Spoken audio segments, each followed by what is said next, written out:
Halo teman-teman, salam sejahtera bagi kita semua. Kami dari kelompok 1 yang beranggotakan saya sendiri Ruth Inelgia dan teman saya Muhammad Syafiq akan memperkenalkan dan menjelaskan cara penggunaan Mega Software. Hal pertama yang kita lakukan dalam mendownload data sequence yaitu membuka laman GenBank. Kita dapat membukanya melalui Google, lalu kita klik GenBank Overview NCBI. Nah, setelah lamannya terbuka, masukkan nama spesies yang akan didownload data sekuennya. Kami mengambil data sekuen lamun dengan keterangan CO1 atau cytochrome oxidase subunit 1. Setelah data atau sampelnya muncul, kami memilih sampel lamun yang memiliki data sekuen keterangan CO1.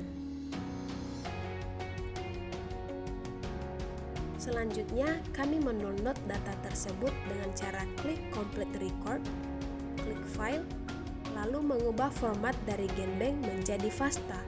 Setelah itu, Create File. Untuk memastikan bahwa data sekuen itu sudah kita download, kita bisa membukanya melalui folder download.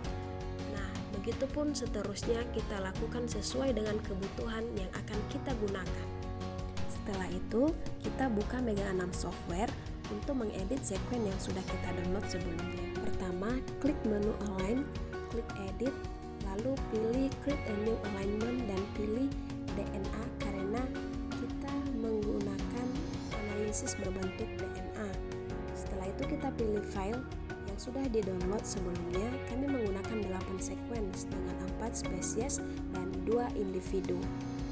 Setelah datanya masuk ke dalam Mega Software, kita lakukan pengeditan sekuen. Kenapa? Karena sekuennya masih belum sejajar, jadi harus dilakukan pensejajaran sekuen. Caranya yaitu salah satu sekuen dengan cara Ctrl A dan pilih Alignment, klik Alignment DNA, lalu pilih Cluster 16, lalu klik OK. Setelah itu kita tunggu. Setelah selesai disejajarkan, maka kita akan bisa melihat bahwa data sekuennya sudah sejajar. Nah, di sini kan banyak yang masih kosong, jadi kita harus delete data yang masih kosongnya biar data kita terlihat rapi. Setelah itu, kita lakukan identifikasi melalui menu Blast. Caranya kita klik salah satu spesies, seakan-akan kita tidak mengetahui nama spesies tersebut, kita ubah namanya, lalu kita klik menu Blast. Setelah itu kita tunggu beberapa saat. Nah, di sini ya hasilnya error, kita bisa melakukannya dengan cara yang lain karena mungkin terkendala dengan jaringan. Setelah itu kita save file yang sudah kita edit dengan format MAS, lalu kita simpan dengan nama data sequence supaya kita mudah mengingat. Selanjutnya kita simpan lagi dalam format FASTA dengan nama file data sequence format FASTA supaya kita bisa mengingatnya ketika kita membukanya. Selanjutnya kita melakukan analisis genetik dengan cara kita membuka data sekuen yang sudah kita sejajarkan tadi, yang sudah kita simpan sebelumnya, lalu kita klik analis dan selanjutnya kita buat grup. Nah, di sini kan ada 8 spesies. Nah, 8 spesiesnya itu kita bagi menjadi 4 kelompok atau 4 spesies. Setelah kita membuat kelompoknya, lalu kita tekan close. Selanjutnya kita melakukan analisis jarak genetik dengan menggunakan software Mega 6. Kita klik distance, lalu kita pilih menu compute within group. Nah, ini fungsinya kita mengompute di dalam grup saja. Lalu kita menggunakan metode bootstrap dengan 100 kali pengulangan supaya lebih cepat. Setelah itu kita bisa melihat datanya di sini dan bisa menyimpannya melalui Excel maupun pilihan-pilihan yang ada di layar komputer Anda. Selanjutnya kita melakukan analisis between group. Nah, ini juga analisis sesama dengan grup. Nah, kita juga melakukan atau menggunakan bootstrap method dengan 100 kali pengulangan supaya memudahkan kita agar lebih cepat dalam penganalisisnya. Selanjutnya, proses penyimpanannya juga sama, bisa melalui Excel maupun pilihan lainnya.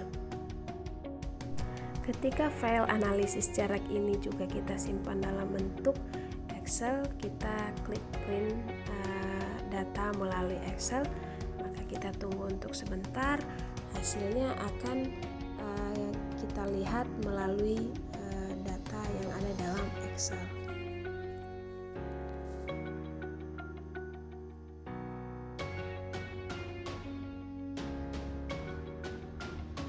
Nah, ini adalah hasil atau data yang sudah kita simpan dalam bentuk Excel.